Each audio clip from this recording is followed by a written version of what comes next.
Hello, हाँ जी, राधे राधे सभी को। मैं उम्मीद करती हूँ आप सभी स्वस्थ होगे, मस्त होगे और अपनी लाइफ को एंजॉय कर रहे होगे। देखिए, मैं और मेरे हस्बैंड हम बच्चों को ट्यूशन पढ़ाते हैं।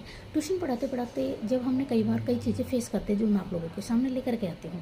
तो मैंने अभी देखा कि कुछ स्कूलों में क्या है कि जिससे जो बच्चों को टेबल करवाई जाती है, टेबल के अंदर क्या किया जाता है कि उन बच्चों को कुछ ट्रिक्स बताई जाती है ताकि वो बच्चा लिख ले। कैसे? जैसे 9 की टेबल है, 9 की टेबल में क्या करेंगे कि ऐसे लिख लो बेटा 987, इधर यूनिट प्लेस पे ऐसे लिख लिया जाता है और बाद में आगे वाले प्लेस पे 1 2 3 4 लिख के 9 की टेबल को कंप्लीट कर लिया जाता है। बोलते देखो ईजी हो गया ना, आपको याद हो गया ना। और ऐसा करने के बाद में ऐसे ही 12 की टेबल का मैंने देखा, 12 की टेबल में भी ऐसे करवा देते हैं, 1 2 3 4 आगे लिख लो, पीछे 2 की टेबल लिख लो और हो गया 12 का टेबल। लेकिन क्या आपको लगता है ये सही है? हो सकता है बच्चों को अच्छा लगेगा, क्योंकि बच्चों को इसलिए अच्छा लग रहा है कि अभी उन्होंने कंपटीशन में कभी पार्टिसिपेट नहीं किया है, लेकिन जब वो आगे चल के कम्पीट करेंगे तो उनको पता चलेगा कि ऐसे क्या उनके पास इतना टाइम होगा वो ऐसे लिख करके फिर उस चीज़ को सोल्व कर पा रहे होंगे। पहले जब क्रॉस टेबल करवाई जाती थी, जैसे 12 5 अचानक से पूछा जाता था 12 5 60, वो चीज़ें आज हमें बहुत काम आ रही, क्योंकि मैंने कई कंपटीशन के एग्ज़ाम दिए हैं और क्रैक भी किए हैं। गवर्नमेंट जॉब में भी हूँ तो हमें पता है कंपटीशन का आगे क्या गोल आने वाला है, सॉरी क्या हाल होने वाला है। तो इसलिए मैं सभी पेरेंट्स से यही रिक्वेस्ट करती हूँ, अगर आपके स्कूल के बच्चे के साथ भी ऐसा ही स्कैम हो रहा है तो अब जाकर के ट्यूशन वहाँ पे आवाज़ उठाइए कि नहीं, हमारे बच्चों को जैसा पहले होता था, जैसे पहले वैसे ही पूरी लाइन एकदम से याद करवाना, उसके बाद में क्रॉस टेबल याद करवाना।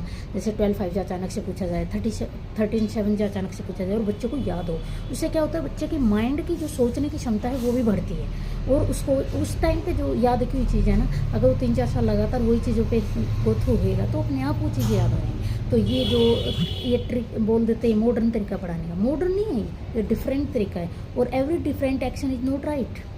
कोई भी डिफरेंट ट्रिक है तो वो सही नहीं है, ज़रूरी नहीं है हर डिफरेंट चीज़ सही हो, कई बार डिफरेंट चीज़ गलत भी होती है और उस गलत के लिए हमें आवाज़ भी उठाना चाहिए। तो बस वो अपना इंप्रेशन दिखाने के लिए कि देखो हम अलग दुनिया से अलग चल रहे हैं। दुनिया से अलग चलना कुछ चीज़ों में सही होता है, ये नहीं कि हर चीज़ दुनिया से आप अलग चल रहे हो तो आप सही हो, नहीं, कई बार आप गलत होते हो। तो आप सभी पेरेंट्स से मेरी यही रिक्वेस्ट है कि अगर आपके स्कूल में बच्चे के स्कूल में भी यही चीज़ करवाई जा रही है तो प्लीज़ आप इसके लिए आप आवाज़ उठाइए, जा कर के बोलिए नहीं, ये हम इस तरीक़ों को एक्सेप्ट नहीं कर सकते। क्योंकि आपके बच्चे को कम्पीट करना है, स्कूल वाले 8 9 10 साल के बाद आपके बच्चे का साथ छोड़ देंगे और उस टाइम आपका बच्चा घिर चुका होगा मोटी मोटी कॉम्पिटिशन की बुक्स में, तो उस टाइम वो टेबल याद करने के लिए नहीं बैठेगा, उस टाइम उसके पास इतना टाइम नहीं होएगा। उसको जिक्के भी अपनी प्रिपेयर करनी होती है, रीजनिंग भी, इंग्लिश भी, मैथ भी, या कोई बच्चा नीट की साइड जाएगा, कोई IIT की तैयारी करेगा, सब चीज़ों में।